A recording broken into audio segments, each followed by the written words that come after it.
A TikTok bill that could potentially lead to it being banned in the United States is moving forward to the Senate. The wording of the bill, approved by the House, calls for TikTok to divest from its Chinese-owned parent company ByteDance within 6 months. In June 2020, India became the first country to ban TikTok. DD India's Caroline Malone sends us a report from Washington. Advocates of the TikTok bill say it poses a national security threat to the around 170 million users in the US, which is the biggest user base in the world. They say it has the potential for China to access data or to use malicious software on TikTok in the United States. Well, a bipartisan group of lawmakers decided to approve the TikTok bill by an overwhelming majority in the House, and that bill will now be considered by the upper level of Congress, by the Senate. But TikTok users have actually been calling their congressional representatives to complain, saying that it is a crucial part of their lives and, for many people, a part of their livelihoods. In fact, a TikTok-funded study suggests the app contributes billions of dollars in revenue for small businesses and particularly for people in the food and beverage industry. Previously in the US, the state of Montana tried to ban TikTok outright, and that actually failed. And there is a suggestion that this type of bill could be considered unconstitutional if it became law, especially because in the US there's the First Amendment rights, which allows for free speech. Some lawmakers want to see a wider digital privacy bill instead, which acts on all foreign-owned apps and also protects users on all social media platforms, including the likes of X and Facebook. Caroline Malone in Washington for DD India. A Georgia judge has dismissed some of the charges against former U.S. President Donald Trump and his allies in the Georgia election interference case. Fulton County Judge Scott McAfee noted that allegations by state prosecutors that Trump and his co-defendants tried to get Georgia officials to violate their oaths of office did not offer enough information to move forward with. The judge left 35 other criminal counts intact, including 10 against Trump. The central racketeering charge against Trump and his remaining 14 co-defendants remain in place. Trump and his co-defendants have pleaded not guilty to charges that they formed a criminal conspiracy to seek to overturn Trump's loss to Biden in Georgia in the 2020 election.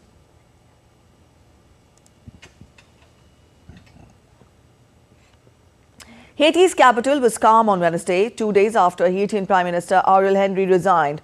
The US and UN, meanwhile, began to withdraw staff in a sign they fear peace might not hold. The US Southern Command has sent a team of Marines to ensure the protection of the US Embassy in the Caribbean country. DD India Latin American correspondent Mary Trini Mena has more on this. The United States has announced the deployment of a fleet of Marines to Haiti after the resignation of the country's prime minister. According to U.S. officials, an anti-terrorism security team has been sent to the capital, Port-au-Prince. The U.S. embassy remains open, although with limited operations. The capital is currently controlled by heavily armed civilians. The U.S. Department of State has warned U.S. citizens not to travel to Haiti.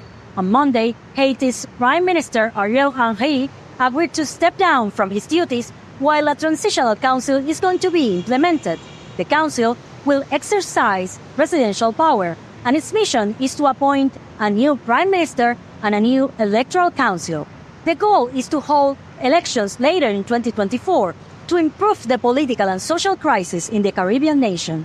However, experts have warned that the success of Haiti's transition will depend on whether the gangs currently in control can be part of the negotiations. Meanwhile, the Kenyan government, which had agreed with Haiti to send police forces, has decided to pause the deployment of security forces to the island. African officials said they are going to evaluate the agreement once a new Haitian government is in place. Mari Trinimena in Caracas, reporting for DD India. Let's get to updates on Russia-Ukraine conflict now. Russia claims to have successfully intercepted and shot down 58 Ukrainian drones on Wednesday. The Russian security service in Belgorod said its building was struck by a Ukrainian drone attack, though no casualties were reported. The external facade of the building was damaged and windows were broken, while Ukraine said its air force had launched multiple attacks on Russian military personnel and equipment, including ammunition depots and other key targets. It added Ukrainian forces targeted Russian personnel, military equipment, air defense systems and other targets as well.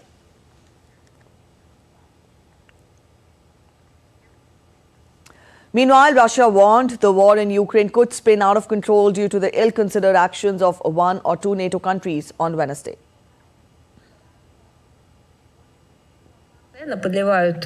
Due to ill-considered actions of one or two EU or NATO countries, the Ukrainian crisis may easily spill beyond its geographic borders, acquire quite a different scale and spin out of control. In more news, European Union countries agreed to provide €5 billion for military aid to Ukraine as part of the revamp of an EU-run assistance fund on Wednesday. Ambassadors from the EU's 27 member countries agreed to the overhaul of the European Peace Facility Fund at a meeting in Brussels. EU Foreign Policy Chief Josep Borrell said that we will support Ukraine with whatever it takes to prevail.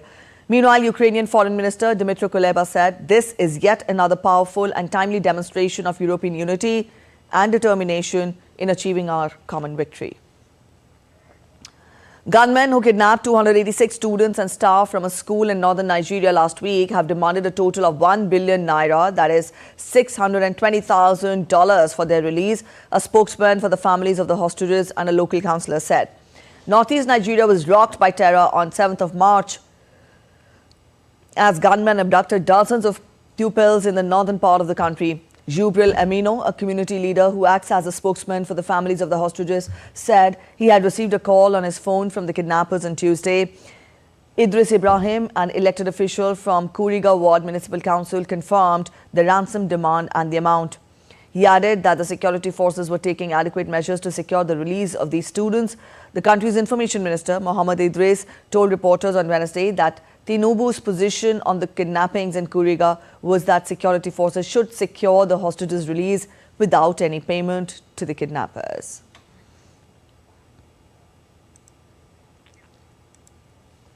North Korean leader Kim Jong-un guided a military demonstration involving tank units on Wednesday. Kim also expressed great satisfaction that a new type of main battle tank successfully demonstrated its striking power in its first display of performance. Kim also emphasized the need to organize intensive exercises simulating an actual war and training matches for enhancing combat capability to be able to carry out any combat mission promptly and accurately in any contingency. Kim was joined by senior officials including Defense Minister Kang Son-nam at the event.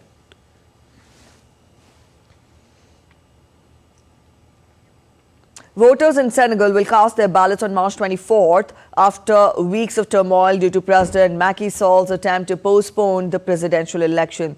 4 days after the start of campaigning for presidential election, one of the main contenders, detained opposition politician Bassirou Diomaye Faye, remains in jail as his backers take his campaign to the road.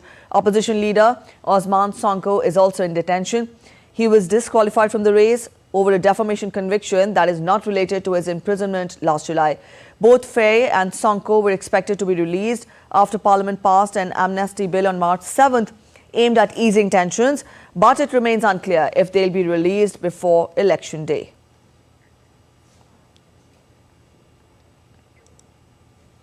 In Nepal, Prime Minister Pushp Kamal Dahal Prachanda secured vote of confidence for the third time.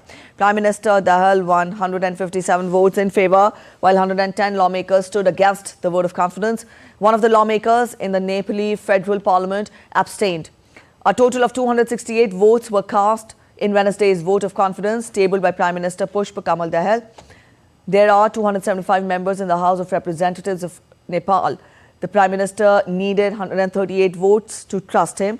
Due to discontent in governance, differences in power sharing and several other reasons, the alliance between Nepali Congress and CPN Maoist Centre broke and a new alliance was forged with Prachand, with KP Sharma Oli-led CPN UML and other three parties, that is Rashtriya Swatantra Party, Janata Samajwadi Party and Unified Socialist.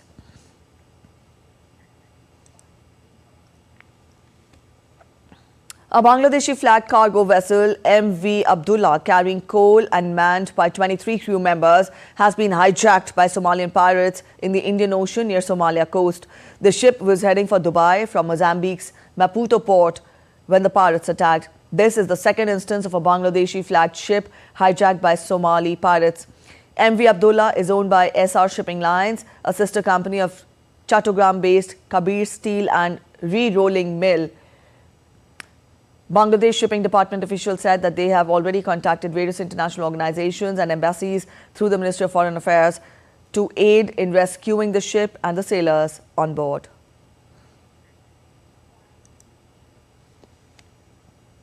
An International Monetary Fund mission is in Pakistan for the last review of a $3 billion standby agreement. Now, the arrangement or the review will begin on Thursday. Islamabad secured the last gas rescue package last summer to avert a sovereign default. The last review, if successful, will immediately release a tranche of around $1.1 billion for the economically shattered country, while the remaining amount will be phased over the program's duration.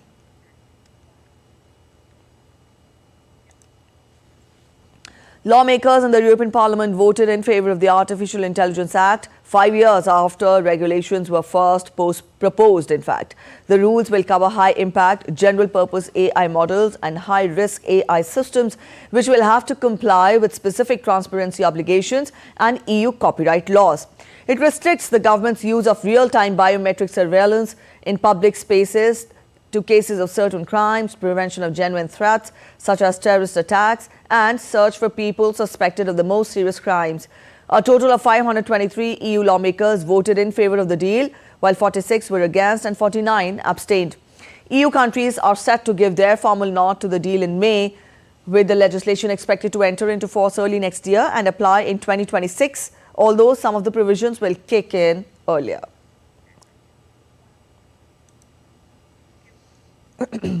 White House Press Secretary Karine Jean-Pierre was questioned about the White House's history of digitally altering photos on Tuesday. She denied doing so and inquired if she was being asked the question due to UK's current situation, where the Princess of Wales apologised after she said that she edited a Mother's Day photograph of her and her children. Digitally altered? Not that I know of. I would say no. Why would we digitally alter photos? Are you talking about? Are you comparing us to what's going on in the UK? Peruvian police officers raided dozens of properties around the country, arresting 18 people into illegal arms trafficking and its role in the murder of an Ecuadorian presidential candidate last year. In the mega operation, some 700 officers raided houses and offices in 4 districts of the capital, Lima, and in the Tumbes, Cajamarca and Piura regions on Peru's border with Ecuador. Authorities said the operation targeted companies that allegedly imported weapons, mainly from the US and Turkey.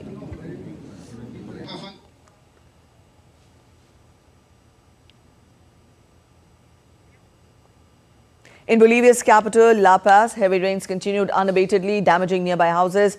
The water volume of the Choqueapu River also reached a police station. Heavy rain in Bolivia's capital prompted authorities to declare a state of emergency after overflowing rivers destroyed many houses over the weekend and 1 person died. Bolivian President Luis Arce pledged to send heavy machinery and troops to prevent further damage. The Olympic flame will stay within the Paris City Hall on the night of July 14th, when France celebrates Bastille Day ahead of the 2024 Summer Games. The flame will be carried across Paris on July 14th and 15th. It will then travel through the wider Paris region and return to the capital for the opening ceremony on July 26th. The flame will be lit on April 16th in ancient Olympia, the birthplace of the Games. The flame is set to arrive in France on May 8th in Marseille. You're watching DD India Live. We're heading for a short break, but after the break, Indian Prime Minister Narendra Modi will address beneficiaries of PM Swanidhi scheme, which provides hand-holding support to street vendors in Delhi. Atletico oust Inter on penalties to reach Champions League quarters, while Dortmund beat Eindhoven 2-0 to reach the quarters. And remembering the greatest and most influential scientist of all times, Albert Einstein, on his birth anniversary.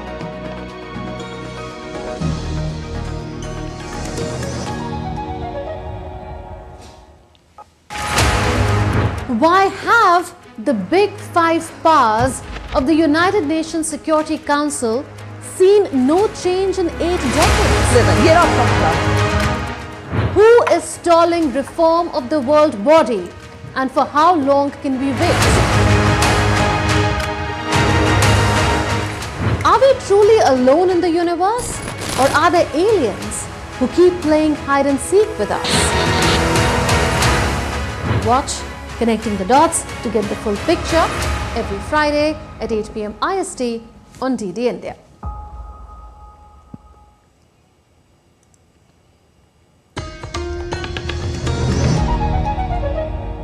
Welcome back. After the break, you're watching DD India Live. Let's get you more international updates. Bhutanese Prime Minister Tshering Tokbe will arrive in New Delhi on a 5-day official visit to India at the invitation of Prime Minister Narendra Modi.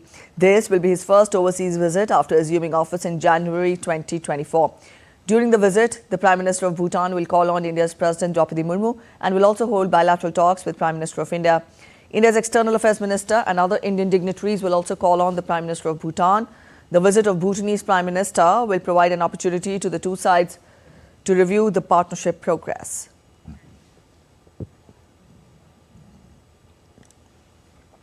The Union Cabinet has approved agreements to strengthen bilateral relations between India and Bhutan. An MOU on general supply of petroleum, oil, lubricants, that is POL, and related products was signed between the two countries. An agreement was also inked in the food safety area. Both the nations also approved an MOU on cooperation in the fields of energy efficiency and energy conservation measures. Indian Prime Minister Narendra Modi will address beneficiaries of PM Swanidhi scheme on Thursday in the national capital. Guided by the vision of the Prime Minister to provide economic support to the marginalized sections, PM Swanidhi provides hand-holding support to the street vendors. It was launched on 1st June 2020 amidst the global economic crisis caused by the pandemic. On the occasion, the Prime Minister will also distribute loans under the scheme to 0.1 million street vendors. Prime Minister will also lay the foundation stone of 2 additional corridors of Delhi Metro's Phase 4 during the program. These corridors will together be of more than 20 kilometers length and will provide improved connectivity, and that will further reduce traffic congestion.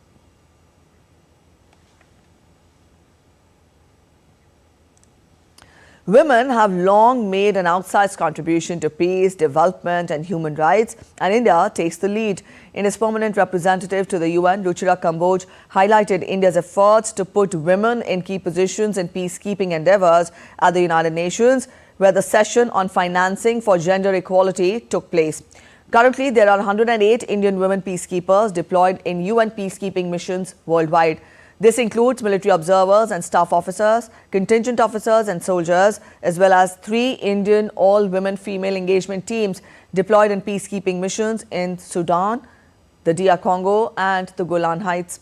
Driven by Prime Minister Narendra Modi's vision of women-led development, the G20 had adopted a full-fledged action plan on gender equality and empowerment of women during India's presidency last year. Kamboj said India will continue to remain steadfast in contributing to these efforts globally. We need to acknowledge that the meaningful participation of women and youth in decision-making strengthens prevention efforts and deepens the effectiveness of peace building in post-conflict situations. Women police officers and peacekeepers play an indispensable role in furthering the women, peace and security agenda in post-conflict situations, and this does need to be further incentivized and further facilitated.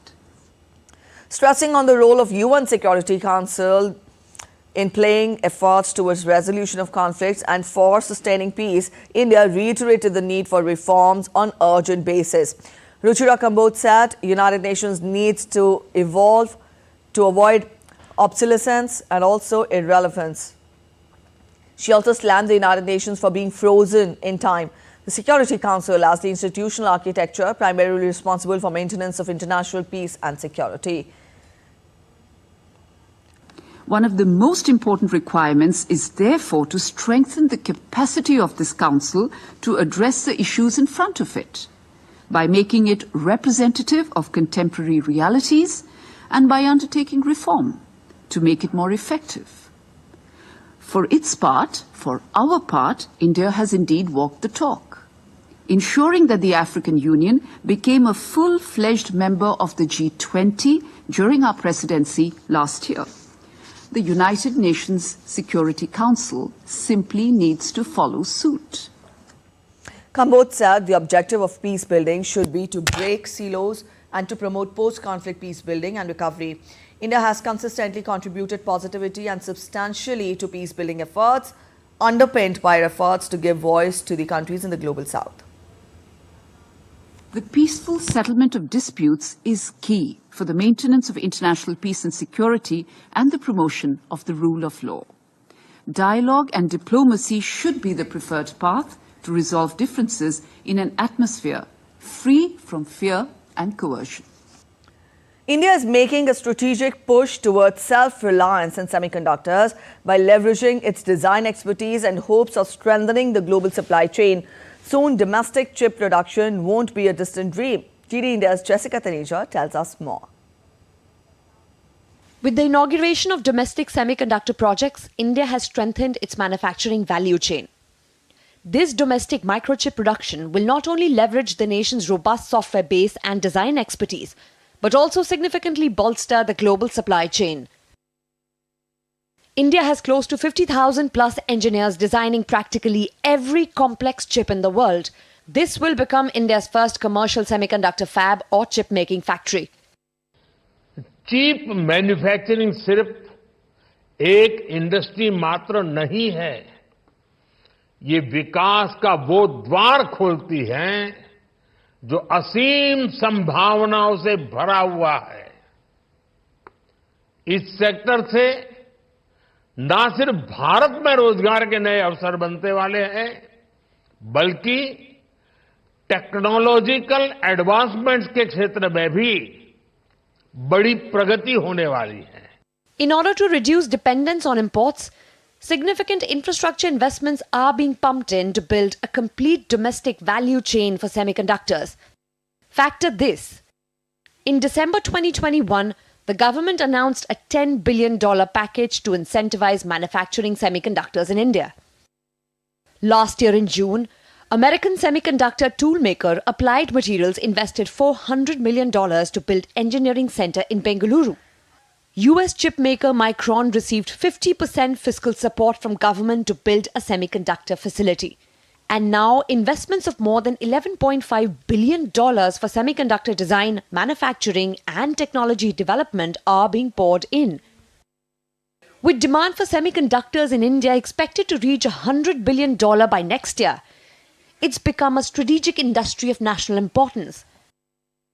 As the global semiconductor market size is projected to grow to $1.3 trillion in the next 5 years, India is positioning itself accurately to attract global semiconductor companies with a mix of policies, government incentives, and investment in research and development. Jessica Taneja for DD India. All right, let's turn focus to sports now. 8 teams are all set to battle it out in the 2023-24 Champions League quarterfinals. On Wednesday, Atletico Madrid had reached the quarterfinals, ousting Inter Milan on penalties. It finished 2 each on the aggregate at the end of extra time after Inter had thrown away a 2-goal advantage. Atletico goalkeeper Jean Oblak was then the hero, saving penalties from Alexis Sanchez and Davy Klaassen before Inter's Lautaro Martinez blasted his spot kick over as the Spanish side advanced in thrilling style. Another team which has reached the quarterfinals is the Borussia Dortmund, which secured a 2-0 win over PSV Eindhoven on Wednesday. Jadon Sancho and Marco Reus scored for Dortmund. This is for the first time that Dortmund has reached the Champions League last 8th place in 3 years. The rest 6 teams are reigning holders: Manchester City, Paris Saint-Germain, FC, Bayern Munich, Arsenal, Barcelona and Real Madrid. March 14th marks the birth anniversary of the great physicist and Nobel laureate Albert Einstein. Einstein was born in 1876 and by 1905 he had worked out some of the most path-breaking research in the field of physics that changed the way the world viewed the subject. His equations help us to understand the universe, space-time, gravity, and to accurately count atoms.